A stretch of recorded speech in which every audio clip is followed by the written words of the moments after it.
2 Coríntios, capítulo 13, versículo 5. Pastor Monteiro já fez uma introdução belíssima com Isaías 48:18 nessa noite. E nós vamos manter essa linha, caminhando nos caminhos da palavra de Deus nesta terça. Quero falar nesta noite sobre as evidências de uma verdadeira conversão. Hoje, esta ministração servirá como um teste para o seu coração. Pastor, será que eu estou salvo? Será que eu vou para o céu mesmo? Então, que você esteja atento. Nós vamos navegar em alguns textos da Bíblia e aprofundar nesse entendimento. 2 Coríntios, capítulo 13, versículo 5. Acharam? A palavra do Senhor diz assim neste versículo: examinai-vos a vós mesmos se realmente estáis na fé. Provai-vos a vós mesmos, ou não reconheceis que Jesus Cristo está em vós? Se não é, que já estáis reprovados, desqualificados. Irmãos, eu nunca imaginei que um versículo desse tão fulminante, tão contundente, pudesse estar na Bíblia. Isso aqui foi escrito para os crentes. Para quem foi escrito isso? Diga para mim, diga para o seu irmão, para você. Vamos orar. Senhor, nós queremos te louvar pela noite maravilhosa de hoje na tua presença. Te louvar porque nós temos aqui mais uma oportunidade diante da tua palavra para reconhecer aquilo que precisamos reconhecer, para mudar aquilo que precisa ser mudado, para permitir que o teu Espírito produza em nós esta obra poderosa de regeneração espiritual. Nós abrimos os nossos corações, Senhor, nesta noite. Que a semelhança de todas as terças o Senhor esteja falando ao nosso coração neste lugar. Nós queremos ouvir a voz do Senhor. Dedicamos este lugar ao Senhor, dedicamos cada vida aqui ao Senhor. Pedimos, Pai, que as nossas mentes estejam cativas à tua palavra nessa noite. Que nada, absolutamente nada, nos distraia. Que o nosso coração, Senhor, esteja sintonizado com aquilo que o Senhor deseja falar conosco. Obrigado pela noite de hoje, rendemos louvores e adoração a Ti, fazemos isto em nome de Jesus, diga amém. Você pode se sentar, você pode permanecer com a sua Bíblia aberta, caneta, lápis, compartilhar a leitura da sua Bíblia com seu irmão. Se alguém lhe perguntasse se você já é salvo, ou se você já está salvo, o que você diria? Nós vamos tentar responder esta pergunta hoje da melhor forma. Nós estamos aqui diante de um texto da palavra do Senhor fulminante. Nós estamos aqui diante de um versículo cortante. Nós estamos aqui diante de uma pergunta feita pelo apóstolo Paulo, contundente. Uma pergunta que eu diria que nos confronta. Essa pergunta aqui, ela não está sendo feita para descrente. Ela está sendo feita para a igreja. Ela está sendo feita para os cristãos. É uma pergunta que nos confronta, é um versículo que nos confronta, nos levando a uma verdadeira reflexão. Se tem algo que precisa acontecer no culto desta noite, é uma profunda reflexão produzida pelo Espírito Santo no nosso coração. Olhando para esse versículo sem rodeios, ele nos leva a fazer uma autoavaliação. Ele nos leva a fazer um autoexame.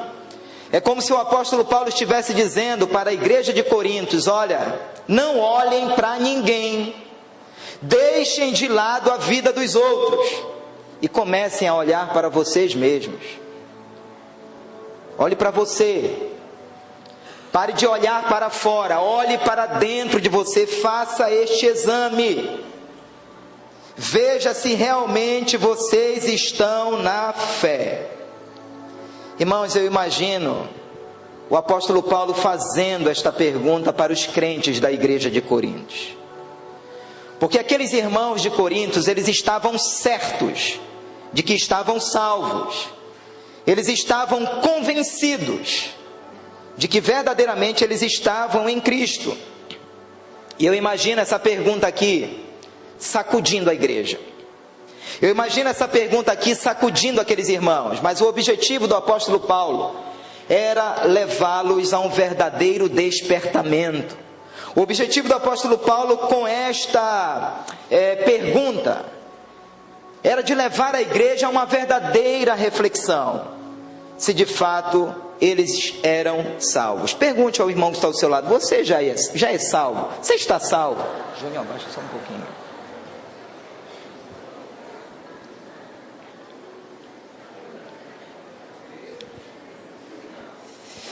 Por que essa pergunta é tão importante para nós nessa noite?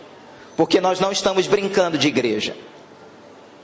Nós não estamos brincando de igreja. A vinda de Jesus está às portas.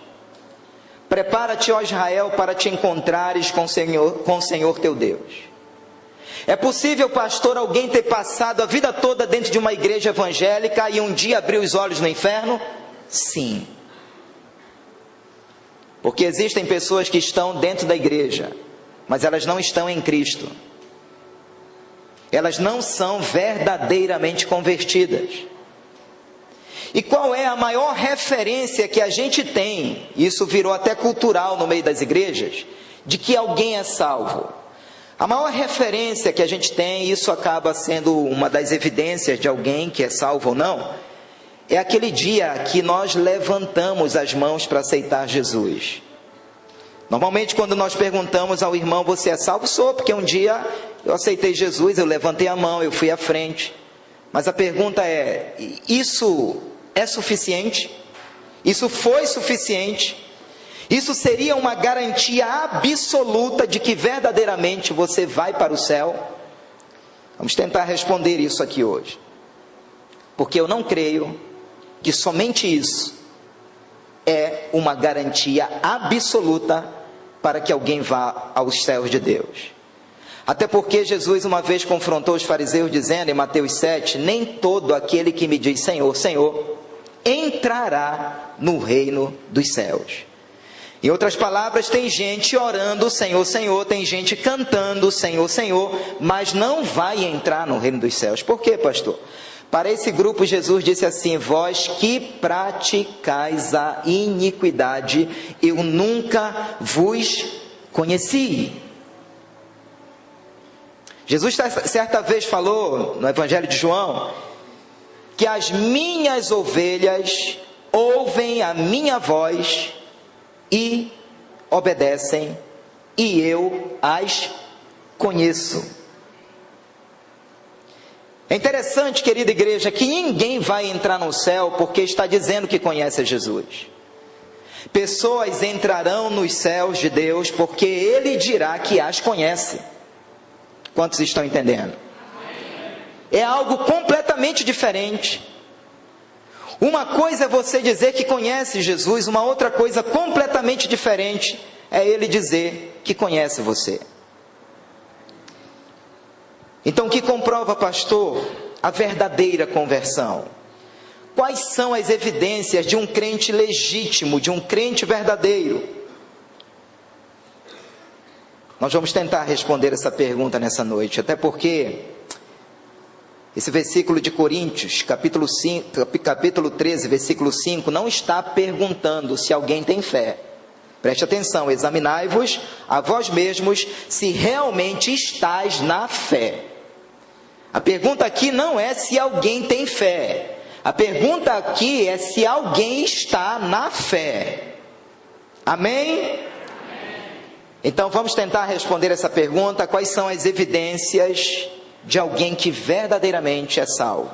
Vamos lá começar a navegar na Bíblia. Em primeiro lugar, abra comigo Marcos, capítulo 1, versículo 14 e 15. É muito importante os versículos que nós veremos na noite de hoje. Marcos capítulo 1, versículo 14 e 15. Foi uma das primeiras pregações de Jesus e ele estabeleceu os critérios para alguém que deseja ser salvo. Diz assim o texto: depois de João ter sido preso, foi Jesus para a Galileia, pregando o evangelho de Deus, dizendo: o tempo está cumprido e o reino de Deus está próximo. Arrependei-vos e crede no Evangelho. Arrependei-vos e crede no Evangelho. O que eu preciso fazer para ser salvo, igreja? O que eu preciso fazer para ser salvo, igreja? Vamos trabalhar nesse primeiro ponto aqui, o arrependimento. Eu preciso me arrepender do quê? Diga, do pecado. E que pecado é esse, pastor? Sobretudo, o pecado que nos separava de Deus, o pecado da desobediência, o pecado que desencadeava todos os outros pecados na nossa vida, o pecado que era a fábrica dos demais pecados na nossa vida. Era o pecado que nos tornava inimigos de Deus, era o pecado que nos separava da comunhão com Deus, do relacionamento com Deus. Arrependei-vos e crede no Evangelho. O que eu percebo aqui é Jesus dizendo que o arrependimento é um requisito inegociável para a salvação. Ninguém pode dizer que é salvo sem ter passado por esse processo aqui, sem ter se arrependido verdadeiramente. Eu posso ouvir amém? Então diga comigo: deixar o pecado é um requisito inegociável para a salvação. E aí, eu pergunto nessa noite, naquele dia que nós levantamos as mãos para aceitar Jesus, foi arrependimento verdadeiro ou foi remorso?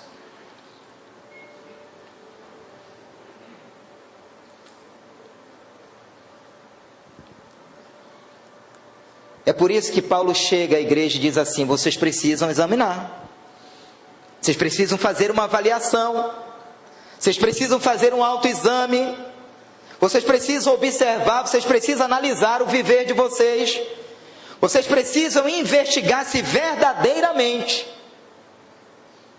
com o testemunho de vocês e com a vida de vocês, aquele ato há tantos anos atrás de levantar a mão para me receber como Salvador e Senhor, foi verdadeiramente sincero. O que eu percebo aqui nesse texto de Marcos, quando Jesus diz: arrependei-vos e crede no Evangelho, nós vemos claramente aqui que o arrependimento é a porta de entrada para o reino dos céus. Eu posso ouvir amém? O arrependimento é a chave para o novo nascimento. O arrependimento é o acesso que estabelece um relacionamento verdadeiro com Deus, entre o homem e o Senhor. Sem o arrependimento, nós não temos autoridade nenhuma, liberdade nenhuma para dizer que nós estamos salvos. Não dá para diluir esse fundamento chamado arrependimento. Eu diria até que o arrependimento era o tempero da mensagem das boas novas anunciada pelos apóstolos. Vamos ver qual era o teor da mensagem pregada pelos apóstolos. Abra comigo Atos capítulo 20. Vamos ver o arrependimento temperando a mensagem das boas novas. Atos capítulo 20, versículo 20 e 21.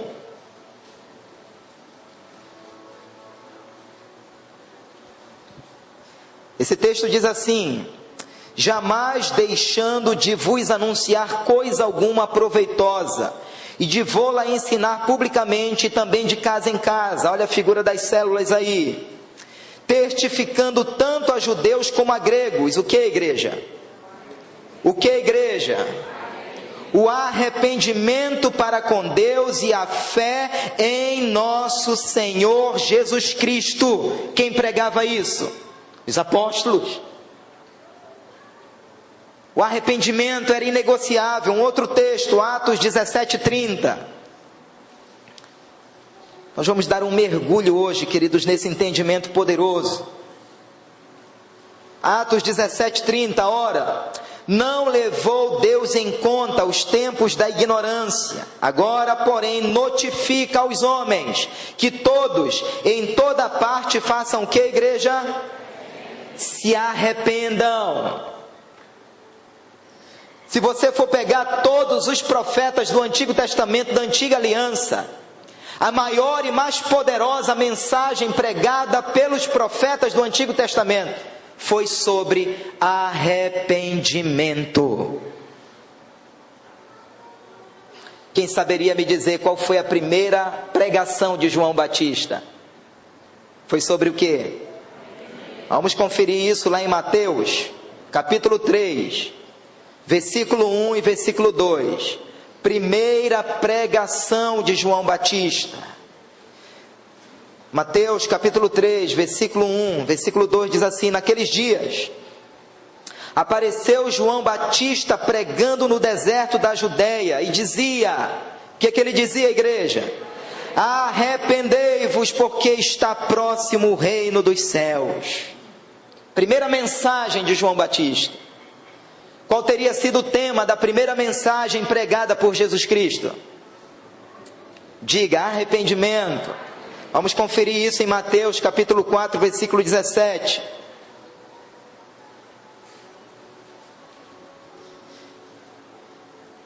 Mateus 4, 17. Daí por diante passou Jesus a pregar e a dizer: arrependei-vos, porque está próximo o reino dos céus. Agora veja, queridos, se a pregação mais forte dos profetas do Antigo Testamento foi sobre arrependimento, se a pregação dos apóstolos foi sobre arrependimento, se a primeira mensagem de João Batista foi sobre arrependimento, se a primeira mensagem pregada por Jesus foi sobre arrependimento, nós precisamos nos enquadrar neste requisito chamado arrependimento. Então esse é o primeiro teste, é a primeira evidência de que de fato nós estamos ou não salvos. Houve em nós verdadeiro arrependimento? Só você pode responder essa pergunta. Só você pode responder esta pergunta. Vamos para a segunda evidência de uma verdadeira conversão. Abra comigo 2 Coríntios capítulo 4, versículo 4. Primeira evidência, arrependimento verdadeiro. Segunda evidência, nós vamos ver aqui em 2 Coríntios capítulo 4, versículo 4. Eu quero levar você a refletir nessa noite que só o ter levantado a mão naquele dia não é suficiente. Esse é o nosso propósito nesta noite. 2 Coríntios 4, 4 diz: mas se o nosso evangelho ainda está encoberto, é para os que se perdem que está encoberto, nos quais o Deus deste século cegou o entendimento dos incrédulos, para que não lhes resplandeça a luz da glória de Cristo, o qual é a imagem de Deus. O que esta segunda evidência nos comunica nesta noite? Houve mudança na minha mente? Houve mudança na minha forma de pensar em relação ao mundo, em relação ao pecado? Porque se o evangelho para nós ainda está encoberto, isso é um problema. Pastor, eu não consigo entender a Bíblia, pastor, eu não consigo entender a salvação, eu não consigo entender esta vida de não mentir, de não roubar, de não adulterar, eu não consigo entender. Irmãos, esse texto está dizendo, se o evangelho está encoberto para aqueles que se perdem, porque para nós ele é o poder de Deus, amém? Então isso é um problema que precisa ser resolvido. Você vai montar um quebra-cabeça hoje, porque a mensagem que nós pastores pregamos aqui neste púlpito é um evangelho verdade. Nós não queremos ver esta congregação se enganando. Eu posso ouvir amém? Você pode dar um aplauso ao Senhor? Não queremos. Não queremos. Então, se este evangelho está encoberto, pastor, não consigo entender, eu não consigo obedecer, pastor. Já tentei, tem alguma coisa errada com a sua conversão. Porque para quem nasceu de novo, isso aqui é prazer. Porque para quem nasceu de novo, isso aqui é um deleite. Os mandamentos do Senhor não são penosos, está lá no livro de Pedro. Vinde a mim todos vós que estáis cansados e sobrecarregados, e eu vos aliviarei. Tomai sobre vós o meu jugo, porque é suave e tranquilo. Ah, pastor, olha, a minha vida cristã está um fardo. Esse fardo não é de Jesus. O fardo de Jesus é suave, é tranquilo. Estar em Cristo é descansar nele. Posso ouvir amém? Amém. Houve mudança na minha mente,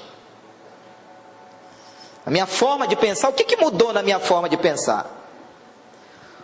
O novo nascimento muda radicalmente a nossa percepção do pecado, a nossa percepção do mundo.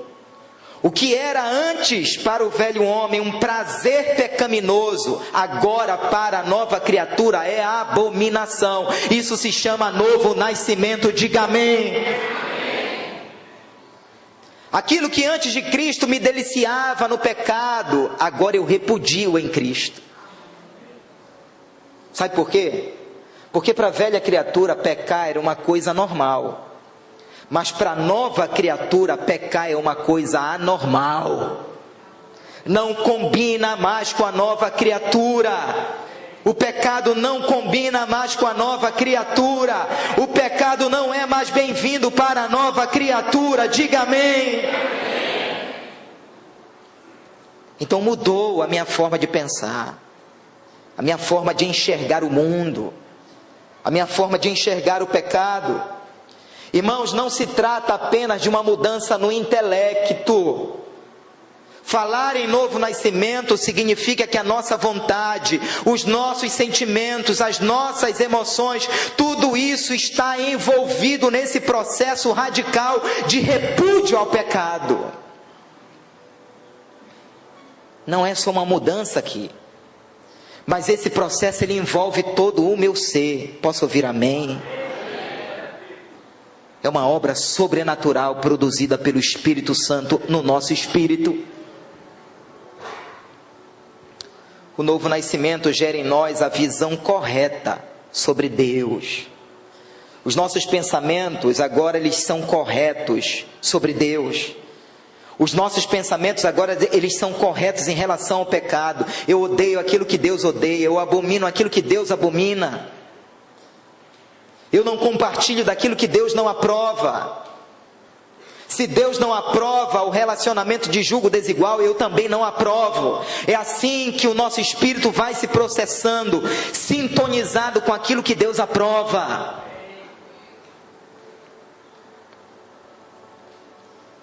Vamos fazer uma comparação aqui na Escritura, da nossa mente antes de Cristo e da nossa mente agora, depois de Cristo. Abra comigo Efésios 4, versículo 17 e 18. Olha como era a nossa mente antes de Cristo. Efésios 4, versículo 17 e 18. É muito bom, querido, você estar com a Bíblia, abrindo a Bíblia, conferindo na Bíblia, anotando, escrevendo. Porque o culto desta noite pode ser um divisor de águas na sua história de vida. Pode trazer repercussões eternas para a sua vida. Efésios 4, de versículos 17 e 18 diz: isto, portanto, digo, e no Senhor testifico, que não mais andeis como também andam os gentios, na vaidade, nas ilusões dos seus próprios pensamentos, obscurecidos de entendimento, alheios à vida de Deus por causa da ignorância em que vivem, pela dureza do seu coração. Paulo está falando aqui como é a mente de um descrente. É uma mente fechada, é uma mente obscurecida, é uma mente que não se submete a Deus, é uma mente completamente travada para as coisas de Deus. Você fala algo, aquela pessoa não obedece, ela até zomba. Por quê, pastor? Porque essa pessoa, ela anda na vaidade dos seus próprios pensamentos. Que próprios pensamentos tem um ímpio? Pensamentos errados. Pensamentos errados. O cara que está vivendo lá fora num relacionamento errado, ele não tem temor a Deus. Ele não tem concepção de certo e errado, ele está mergulhado no pecado, obscurecido de entendimento. Mas como é a mente do cristão depois que ele aceita Jesus? 1 Coríntios, capítulo 2, versículo 16, é uma diferença gritante, alarmante. Esse depois precisa ocorrer na vida de alguém que diz que aceitou a Cristo. 1 Coríntios capítulo 2, versículo 16. Pois quem conheceu a mente do Senhor que o possa instruir? Nós, quem é salvo, quem nasceu de novo, quem se converteu verdadeiramente, porém, temos a mente de quem, igreja? Temos a mente de quem, igreja? Cristo. A Bíblia está dizendo que quem se converteu verdadeiramente, algo poderoso aconteceu na sua mente. A mente de Cristo não pensa como o mundo pensa. A mente de Cristo não pensa como as trevas pensam. A ideia aqui, queridos, era de que nós éramos cegos antigamente. Não conseguíamos enxergar a luz do Evangelho, mas agora com a mente de Cristo nós estamos vendo, nós estamos enxergando. Não existe mais mente obscurecida para quem está em Cristo, porque a verdade do Evangelho ilumina a nossa mente. Conhecereis a verdade e a verdade vos libertará. É isso. Vos libertará. Então, nesta segunda evidência, não existe novo nascimento sem mente transformada. Não existe. Pastor, eu nasci de novo, mas continuo desejando o mundo. Não se engane. Pastor, eu me converti verdadeiramente, mas eu ainda gosto do pecado. Não se engane.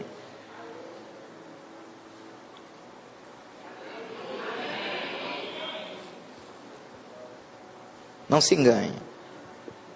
Por isso, queridos, que a obra do Evangelho é perfeita. A obra do Espírito Santo é perfeita. Eu louvo a Deus por esse versículo. Vós, porém, agora tendes a mente de Cristo. Por quê?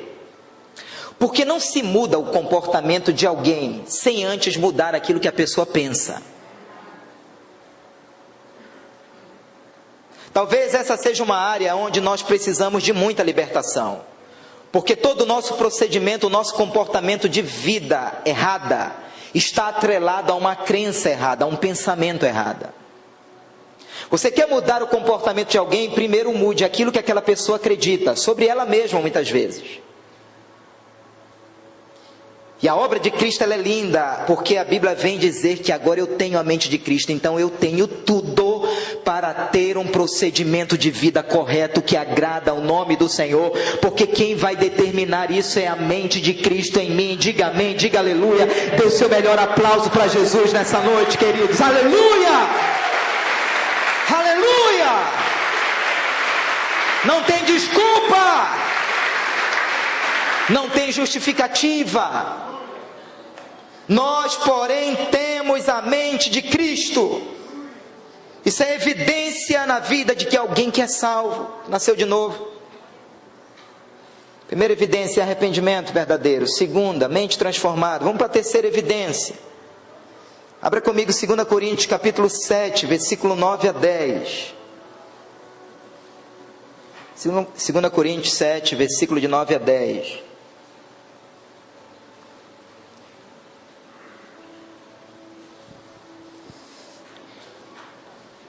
Diz assim, 2 Coríntios 7, versículo de 9 a 10. Agora me alegro, não porque fostes contristados, mas porque fostes contristados para arrependimento, pois fostes contristados segundo Deus, para que de nossa parte nenhum dano sofresseis. Porque a tristeza segundo Deus produz o que, queridos? Arrependimento para a salvação, que a ninguém traz pesar, mas a tristeza do mundo produz morte.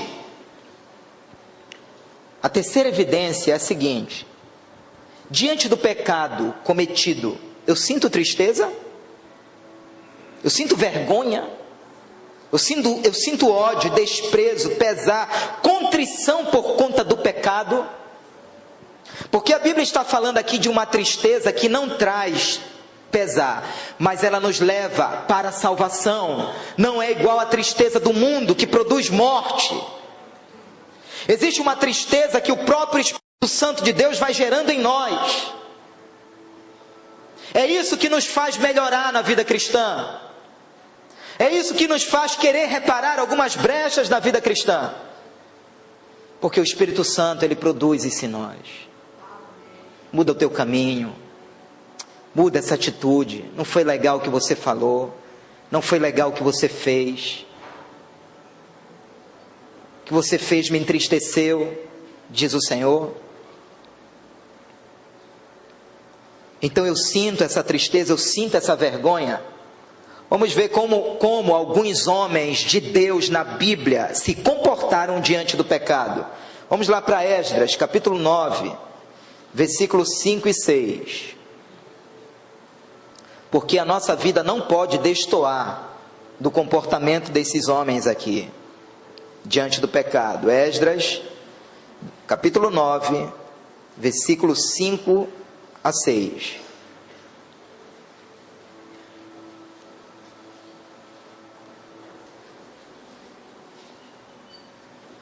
Acharam Esdras? Está na Bíblia.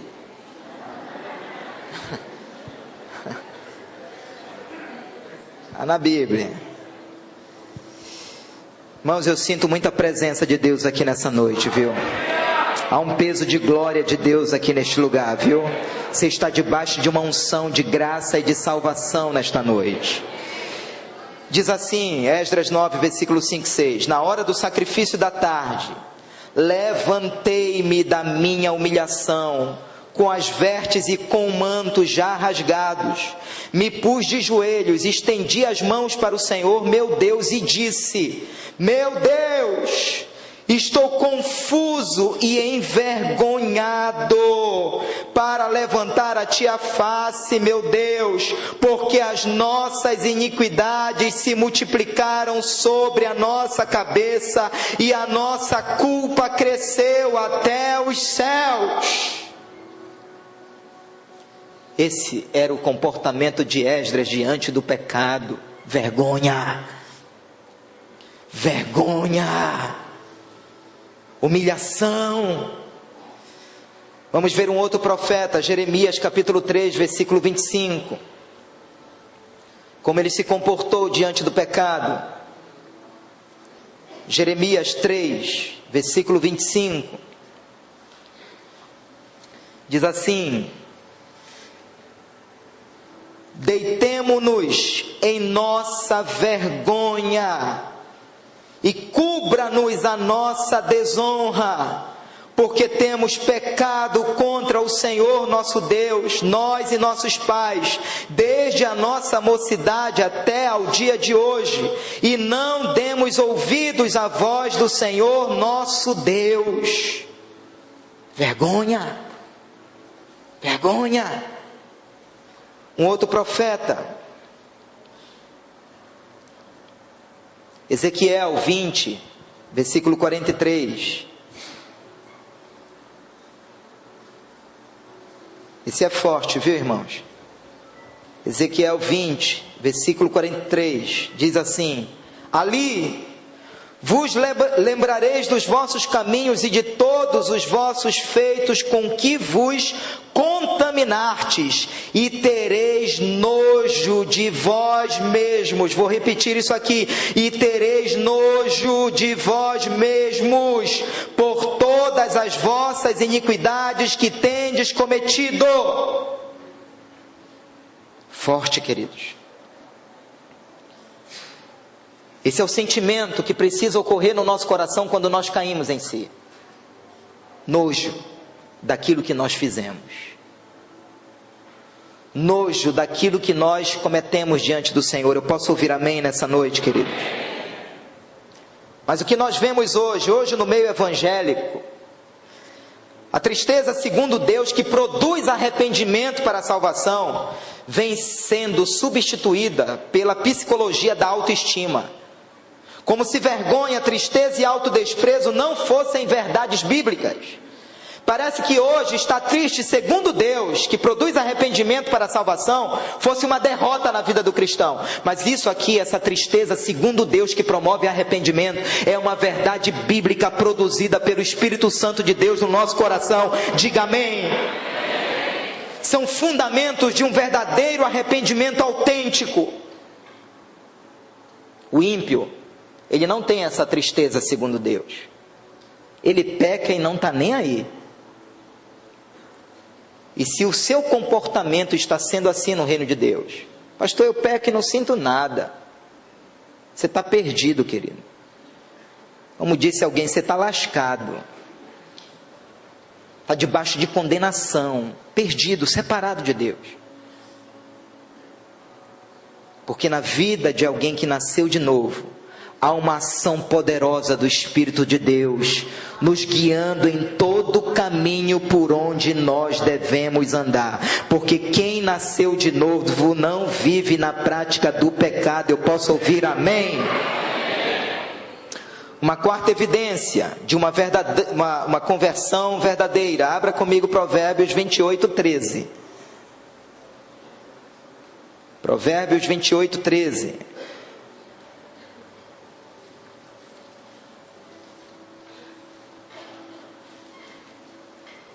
Pastor, não passei nem da primeira evidência. Não se preocupe, vai ter apelo hoje. Provérbios 28, 13. Diz assim: o que encobre as suas transgressões jamais prosperará, mas o que as confessa e deixa alcançará misericórdia. Aí a pergunta é a seguinte: quando você peca, você logo reconhece? Você confessa? Você deixa esse pecado de forma pessoal e voluntária? Ou para deixar esse pecado você precisa ser descoberto? Ou para deixar esse pecado alguém precisa saber para você se arrepender? Esse compromisso aqui, ele é diante de Deus, amados. E às vezes até diante de pessoas.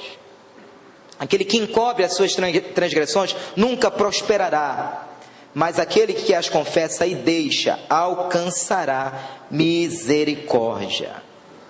Escute algo: se Jesus tivesse morrido na cruz para que você nunca falhasse, nunca errasse, nunca pecasse, eu diria que Jesus teria falhado na cruz. Jesus não morreu na cruz para que você, depois que o aceitasse, nunca mais na vida, em hipótese alguma, errasse ou pecasse. Não foi esse o objetivo. Porque mesmo depois de convertido, conversões verdadeiras ainda estão submetidas a um processo de limpeza muito grande, muito profundo. Eu não posso exigir de um novo convertido que saiu do mundão, nasceu de novo nos seus primeiros meses, seu primeiro ano de vida cristã, não posso exigir dele uma perfeição absoluta. Aquele que começou a boa obra em nós é fiel para completá-la. Espiritualmente falando, é como se tivesse uma placa aqui no nosso peito dizendo: estou em obras, estou em construção. Então Jesus não morreu na cruz para que nós nunca mais na vida errássemos ou pecássemos. Não foi isso. Mas Ele morreu na cruz para que houvesse uma mudança no nosso coração em relação ao pecado. Por exemplo, para quem nasceu de novo e está verdadeiramente convertido hoje, para essa pessoa pecar é algo muito mais circunstancial do que voluntário, do que prazeroso. É muito mais circunstancial, porque não é mais uma ação de dentro para fora, é muito mais uma ação de fora para dentro. Não é mais prazer, não é mais algo voluntário de dentro para fora. E é nesse processo que nós estamos submetidos, o processo da santificação, vai chegar um momento na sua vida, você que está convertido verdadeiramente, que nasceu de novo, que você vai chegar e vai olhar para trás e certos pecados que te perturbavam, eles não te perturbarão mais, porque o Senhor vai reinar naquelas áreas da tua vida. Aleluia! É assim. É assim. Então, evidência de salvação, de conversão, não é perfeição absoluta. Não é vida isenta totalmente de pecado. Evidência de conversão verdadeira é que agora eu tenho uma sensibilidade que eu não tinha antes, de reconhecer o pecado, de detectar que aquilo não agrada a Deus.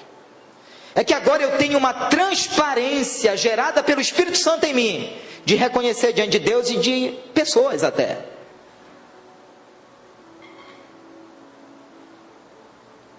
É por isso que nós temos até incentivado a juventude dessa igreja a não vir confessar pecado. Venha confessar a tentação, porque às vezes quando vem confessar o pecado o leite já está derramado. Mas a gente tem que ter esse hábito de procurar a nossa liderança, aquela pessoa que Deus colocou sobre nós, e aprender a confessar as nossas tentações.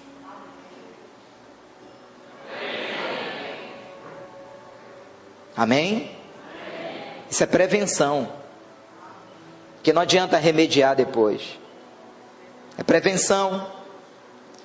Então, arrependimento verdadeiro, deixar o pecado, envolve assumir quem nós somos e o que fizemos diante de Deus e diante das pessoas, se for preciso.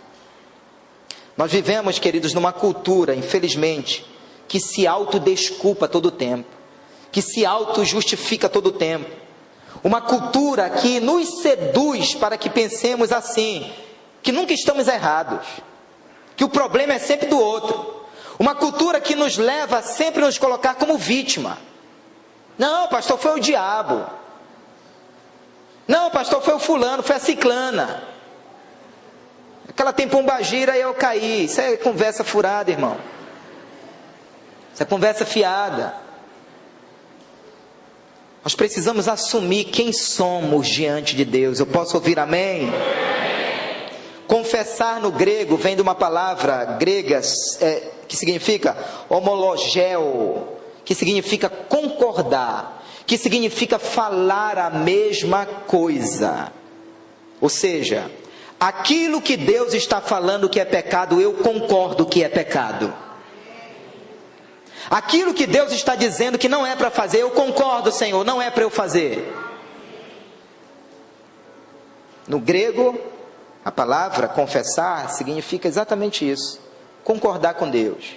Aí é por isso que o nosso arrependimento, ele tem que ser, a nossa oração de arrependimento tem que ser assim: Senhor, eu concordo com o Senhor, que aquela mentira que eu pratiquei é pecado, eu concordo. Estava errado, Senhor. Nós precisamos desenvolver isso, concordar com Deus, de que pecado é pecado. O salmista, ele conseguiu atingir isso quando ele disse no Salmo 51, verso 4: pequei contra ti somente fiz o que é mal perante os teus olhos, de maneira que serás tido por justo no teu falar e puro no teu julgar. É verdade, Senhor, o teu falar, é puro, Senhor, o teu julgar. Quem pecou foi eu, não foi ninguém, Senhor. Amém. Uma quinta evidência de uma conversão verdadeira. Abra comigo 2 Coríntios. 2 Coríntios, vou ver aqui o versículo 5,17. Essa é maravilhosa, viu? Essa é tremenda. Isso é basicamente uma carimbada no novo nascimento e na verdadeira conversão. 2 Coríntios 5,17. E assim, se alguém está em Cristo, é o que, igreja? É o que, igreja? É nova criatura. as coisas antigas. Essas coisas antigas é aquela vida desgraçada, pecaminosa. Isso já passou, já passaram. Eis que se fizeram agora novas todas as coisas. Diga amém.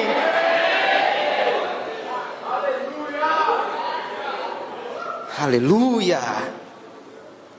A pergunta aqui é a seguinte: ainda temos prazer de viver na prática do pecado?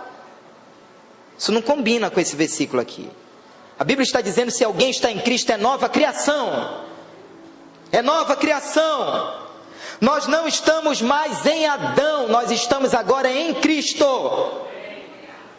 Quando Adão pecou, uma natureza foi gerada nele, uma natureza pecaminosa.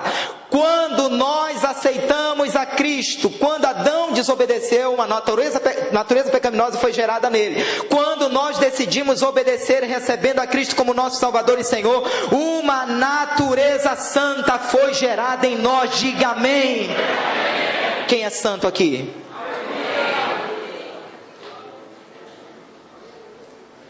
É assim que a Bíblia nos vê.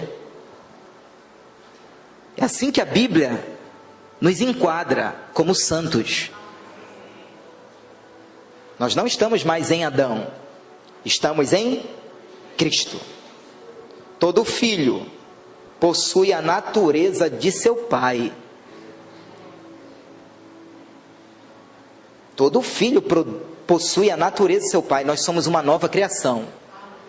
Estamos em Cristo, santos. Quem nasceu de novo não é mais filho do diabo. Porque ou nós somos filhos do diabo ou filhos de Deus. Não tem coluna do meio. Eu não posso ser filho de Deus continuando com a natureza do diabo. Não posso. Vamos conferir isso na Bíblia. Romanos 8, versículo 8 e 9. Vamos costurar esse entendimento aí. Porque isso é poderoso, isso é libertador. Romanos 8, versículo de 8 a 9. Caminhando nos caminhos da Bíblia. Amém, irmã? Portanto, os que estão na carne não podem agradar a Deus. Por quê, pastor? Sabe por quê? Porque Deus é espírito, e importa que os seus adoradores o adorem em espírito e em verdade. Então quem está na carne não pode agradar a Deus. Versículo 9: vós, porém, não estáis na carne, mas no Espírito, se de fato o Espírito de Deus habita em vós. E se alguém não tem o Espírito de Cristo, esse tal não é dele. Quem não é dele está na carne. Quem é dele está no Espírito.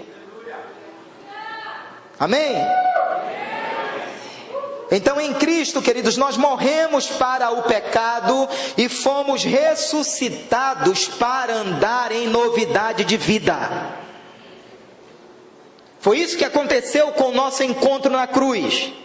A morte de Jesus na cruz estava significando a minha morte. O velho Marcelo morreu naquele exato momento em que Cristo estava morrendo. E o novo Marcelo ressurgiu no momento em que Cristo foi levantado da terra.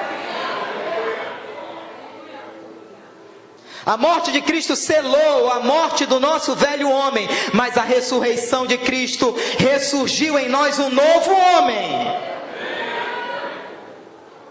Onde está isso, pastor? Romanos 6, a partir do versículo 2 até o versículo 6. Romanos 6, versículo 2 e 6, diz assim: de modo nenhum, como viveremos ainda no pecado, nós, os que para ele morremos? Ou porventura ignorais que todos nós que fomos batizados em Cristo Jesus, fomos batizados na sua morte? Não ignore isso. Fomos, pois, sepultados com ele. Isso aconteceu espiritualmente, na morte pelo batismo, para que, como Cristo foi ressuscitado dentre os mortos pela glória do Pai, assim também andemos nós em novidade de vida. porque se fomos unidos com ele na semelhança da sua morte, certamente o seremos também na semelhança da sua ressurreição. Igreja Batista Missionária, olha o versículo 6, sabendo isto, que foi crucificado com ele o nosso velho homem, para que o corpo do pecado seja destruído e não mais sirvamos o pecado como escravos. Quem é livre aqui nessa noite? Quem é livre, diga amém, diga aleluia, dê um aplauso a ele, libere um grito de liberdade, aleluia, aleluia, aleluia. Isso é poderoso, irmãos. Isso é libertador, irmãos. Isso aconteceu no Espírito.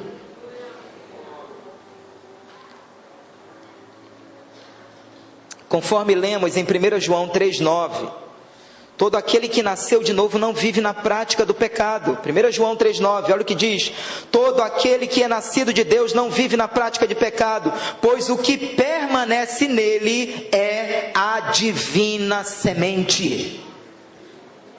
Ora, esse não pode viver pecando porque é nascido de Deus.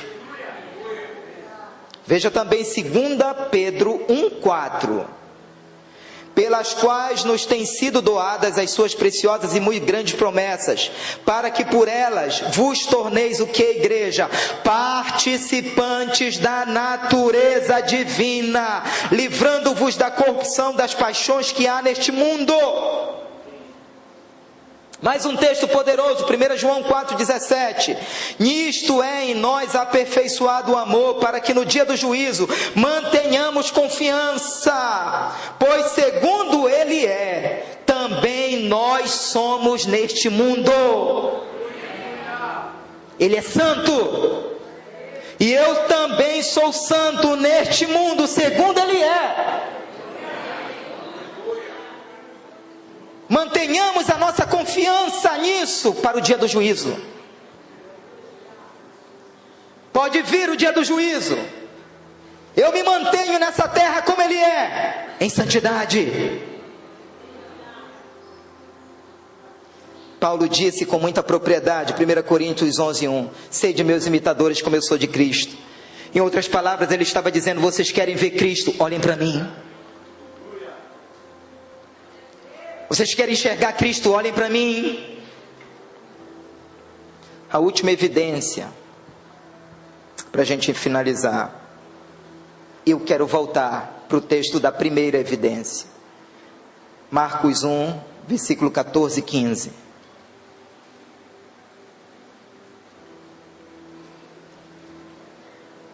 Depois de João ter sido preso, foi Jesus para a Galiléia, pregando o Evangelho de Deus, dizendo: o tempo está cumprido e o reino de Deus está próximo, arrependei-vos e crede no Evangelho.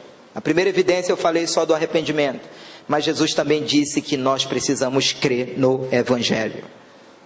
Eu finalizo com essa última evidência perguntando: nós cremos piamente no Evangelho? Sábado eu falava aqui para os jovens dizendo que muitas vezes nós evangélicos agimos como ateus práticos. O que é, pastor, um ateu prático? É aquela pessoa que ela canta que Deus é poderoso, que ela prega que Deus é poderoso, mas ela age no seu dia a dia como se Deus não existisse. Não consulta Deus, não apresenta as decisões diante de Deus. Ela vai agindo por aquilo que dá na cabeça. Cremos piamente no Evangelho? Irmãos, é esse Evangelho é o conteúdo que nos faz crescer na vida cristã. Esse Evangelho é o conteúdo que nos faz amadurecer na vida cristã. É o que me faz triunfar sobre o mundo, sobre o pecado, sobre o diabo. No grego, o texto crede no Evangelho está escrito no presente, indicando continuidade, ou seja, eu criei no Evangelho, estou crendo no Evangelho e continuarei crendo no Evangelho, porque ele é poder de Deus para a salvação. Em outras palavras, é como se esse texto estivesse dizendo assim: o tempo se cumpriu e o reino de Deus está próximo, portanto, vivam uma vida de arrependimento e fé no Evangelho. vivam uma vida de arrependimento e fé no Evangelho.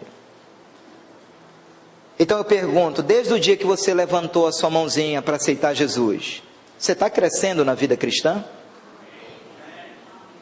Você percebe um crescimento? Porque a vida do justo é como a luz da aurora, que vai crescendo, vai crescendo, vai crescendo, até ser dia perfeito. A gente vai crescendo, vai sendo transformado de glória em glória, segundo a imagem de Cristo. Então, queridos, nosso objetivo nessa noite foi mostrar que ter levantado um dia a mão para aceitar Jesus não é suficiente. Não é suficiente. Eu listei aqui pelo menos 7 evidências de uma verdadeira conversão.